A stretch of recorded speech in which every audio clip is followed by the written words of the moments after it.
So how do people react to you when you tell them you're agender? Some people don't understand it, some people reject the concept entirely.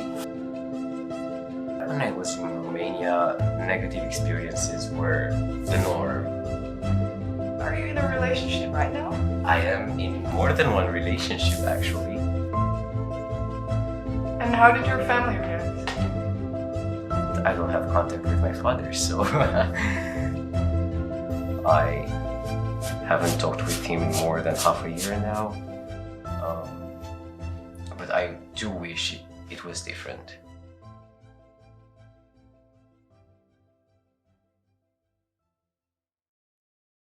Dog or cat? Cat. Phone call or text? Text. Facebook or Instagram? Instagram. Single or taken? Neither. Monogamous or polyamorous? Polyamorous. So you mentioned you have they them pronouns. Do you identify yourself as part of the LGBTQ plus community? Yes, I do. More specifically, I identify as agender. So that is defined as a complete lack of gender. So how did you come to discover this? Well, it was a long road. First time I started questioning my gender identity was around middle school, and I just ignored it for a very long time until I just couldn't ignore it anymore. It was very obvious and I needed to address it. What is agender exactly? Agender is just, well, you don't identify yourself as being on the spectrum of masculine to feminine. Gender identity is just out of the spectrum completely. Just a lack of gender. So how do people react to you when you tell them you're agender? Some people don't understand it, some people reject the concept entirely, but there's also people that are very understanding and they do want to hear more about my experience and everything. So would you say you have a lot of negative experiences? Back when I was in Romania, negative experiences were the norm. I was surprised to have a positive experience. So sometimes I used to hide myself and just prefer to be uncomfortable rather than be put in the spotlight. Are you in a relationship right now? I am in more than one relationship actually. I have my girlfriend, who's my main and longest running relationship. We've been together for almost 5 years now. And there's my fiance, who, well, we've gotten engaged 4 months ago, but we've known each other for 3 years now. Did you ever experience any issues with being in with multiple people in one relationship?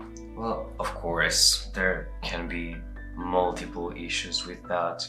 Miscommunications, for example, or one time I decided to compromise for a partner who wasn't exactly polyamorous, but they wanted to try, and that didn't work out very well because they were amazingly jealous, and in the end asked me to break up with my girlfriend, which I would never do.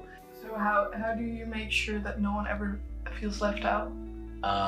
Communicate constantly. Asking questions is very important, no matter how uncomfortable those questions are. So what is the relationship between your fiance and your girlfriend? They're very close friends.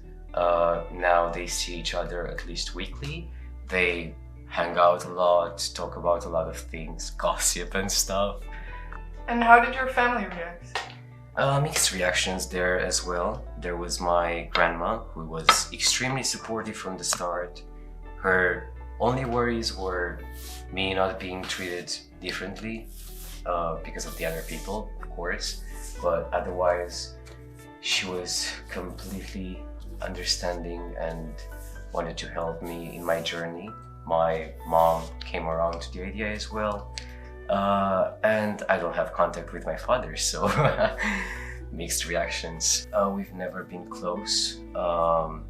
My grandma brought me up until I was like 5 years old because my parents were still in university at that time, so I didn't get to know him until later on, and my first experiences with him weren't exactly pleasant, to say so.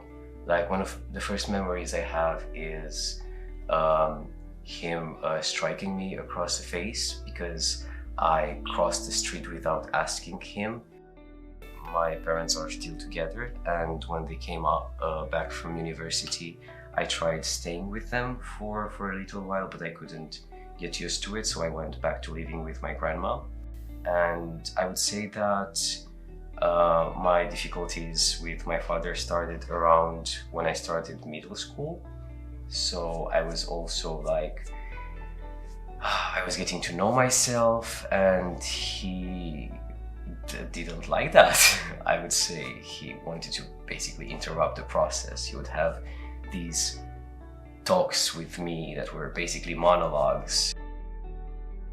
The truth is that last time when I was in Romania, he came by my place because my mom's apartment is right beside my apartment, and I just told him to get the fuck out of my house, basically, and never show his face there, you know. So why do you think he came by? He always tries to downplay the things that he does. I don't know if he's truly not aware of the impact that his actions have on the people around him, or he just doesn't care. I don't care either, whether it's one or the other. But yeah, after like something like that happening, he tries to pretend that nothing's wrong. And it works with my mom, it works with my sister, doesn't work with me anymore. When I was 10, he started being violent as well. He started drinking a lot throughout the day, not only in the evenings or something like that, and started being physically abusive towards my mother and I. How are your parents still together? Unfortunately so, yes. They are, yeah. And is the situation still the same? Kind of. Well, not with me anymore because I've distanced myself. I haven't talked with him in more than half a year now, but I still hear him on the phone sometimes when I talk with my mother, and I get like completely enraged that she's still in that situation, and at the moment I can't do much to help her get out. How does he respond when you tell him? Mostly he laughs in my face and tries to make me feel bad for being myself and being how I am. And we can never have like a normal conversation that goes from topic A to topic B to topic C, because he just wants to talk about himself and whatever. He's a classical narcissist, basically.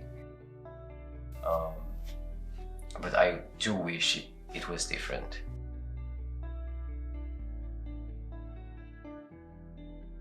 So you brought some artifacts from home, I guess. Can you show us? Yes, this here is a picture of my grandma and I. I was around 6 months old probably, and it's still one of my favorite pictures with her. Unfortunately, she passed away 2.5 years ago, and I'm still not over it. I'm probably never gonna be over it because she was the most important person in my life. So I hold pictures of her very close to my heart, and this one specifically I carry it around with me everywhere. This necklace is from her as well, and on it, this ring is a promise ring that I got for me and my girlfriend before moving to the Netherlands. And the other one is the engagement ring that my fiance proposed to me with. And this one is a locket. It's from my fiance as well. And inside of it, it's a quote from one of our favorite books, The Secret History. And the quote is, "Live forever, simple, powerful. I like that sentiment a lot. We are very excited to see what you have made. Can you show us? Of course, here it is.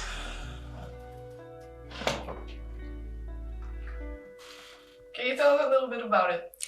Yeah, well, I didn't have anything specific in mind while I was painting. At first, I was thinking of drawing some clouds, but when I started doing the circles and details, I realized it's not gonna look like a cloud, so I just kept going. And just when I finished, I noticed that it looks a bit like a sheep. Maybe enclosed in a stable or something, unable to get out, wanting to get out, but due to outside circumstances, she can't get out and maybe go to the pasture or freedom or whatever this can represent. Yeah. Do you feel like it's kind of relates to your story? It can be. Yeah, you can interpret it in a lot of ways, of course. I wouldn't necessarily put too much meaning to it, but something subconsciously was happening in the moment I was painting, so of course it's related, yes. Ah, that's nice.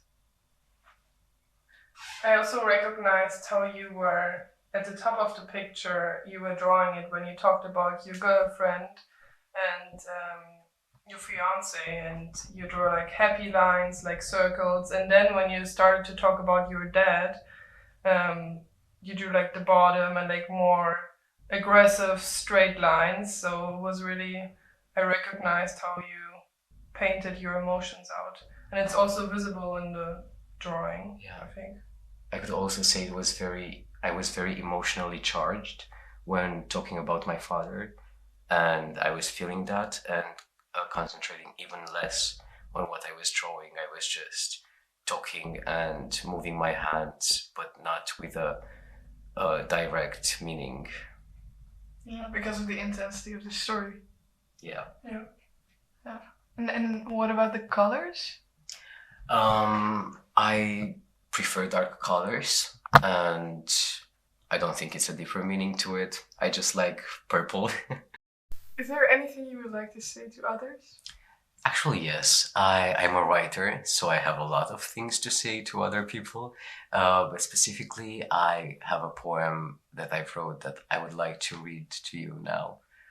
Yes, please. Okay. On silence.